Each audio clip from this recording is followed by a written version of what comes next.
welcome to your Daily Writing Habit, episode number 423.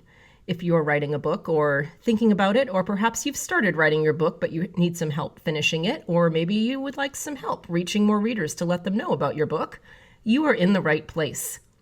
Good morning and happy Sunday. I am your host, Christine Whitmarsh, also known as Christine Inc., like the stuff we write with. Each day I'm sharing with you the writing habits I've learned over my 18 years as a ghostwriter, book coach, and author. I have found that three things in particular have a huge impact on your success as an author, and they have the ability to turn a quote-unquote non-author into a published one. Those three things are writing fundamentals, productivity, and mindset habits. And once again, good morning and happy Sunday here on the show. As we do every week, it is Sunday Story Time, where I grab a book off my old bookshelf here, whether it's one of my own books, a client book, or a book that has impacted me in some way, and I read an excerpt, and then pose a question for you at the end of that excerpt. So today I pulled a very appropriate book for the times, a client book. It's called Red, White, and Latina, Our American Identity, and it's by my client, Christina Perez, a very good friend as well.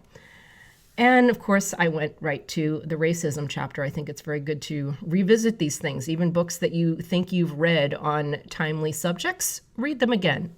You never know what your perspective is going to be. For instance, the excerpt I'm about to read you is about, I don't know if everybody remembers back in 2015 how Starbucks had their Race Together initiative where they would be writing, Race Together on the cups, and it created all sorts of controversy. So in this excerpt, Christina talks about that. Here we go. I see now that Starbucks tried to shine a spotlight on the elephant in the room, which few people were and still are willing to acknowledge. The company's intention to address the issue openly and proactively was an honorable one, especially now that we have seen what has happened since, how the issue of racism has exploded violently into our lives well beyond coffee counters and news headlines. The conversation has now spilled over into the streets in the form of riots, online social media battles, into living rooms, professional sporting events, and in many other places in our everyday lives. It is quite clear that the elephant in the room is stomping his giant feet, refusing to be ignored. If we don't at least attempt to have an honest discussion, tensions will only continue to bubble up in communities all across America. It might sound crazy for me to say this, but did we blow a golden opportunity to address those tensions in a calm, civilized conversation over coffee? If you think about it, the only conversations we're having now about discrimination come in the wake of those protests, marches, and riots. Unfortunately, the conversations end up being more about the violence than about the tensions fueling it. As a country, we seem to have trouble starting open, honest conversations about controversial topics.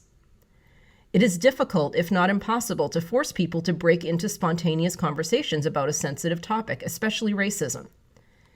When the headlines first came out about the Race Together messages being scribbled on customers' lattes, our collective cynical radar went off. We judged and opined quickly without stopping to think first. Our instant verdict was that it was a forced conversation and that the whole thing felt uncomfortable, so we went for the easy way out and cracked jokes. It was ultimately much easier to mock the coffee chain than it was to think about the real issue. We wanted to feel comfortable again. In our rush to going back to feeling comfortable, however, it seems we missed a key reality about controversial issues. When you ignore them, they don't go away.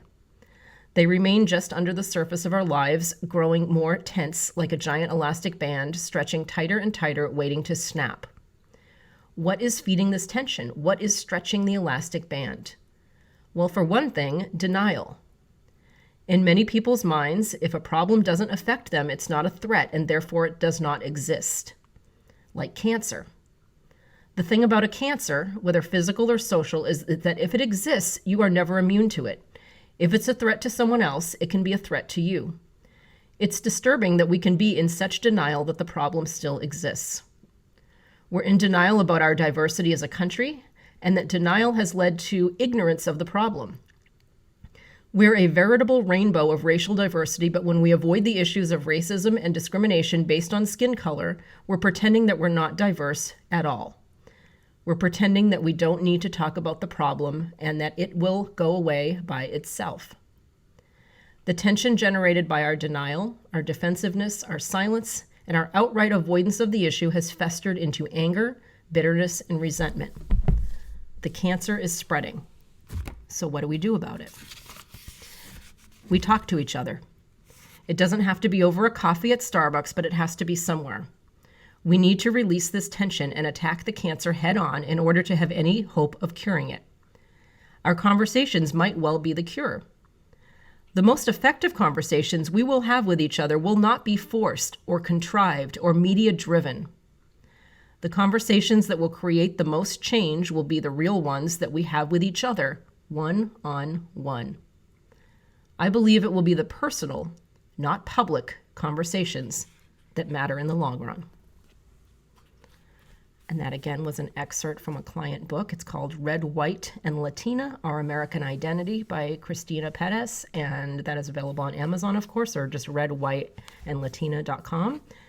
Very simple question for you today. Who can you talk to?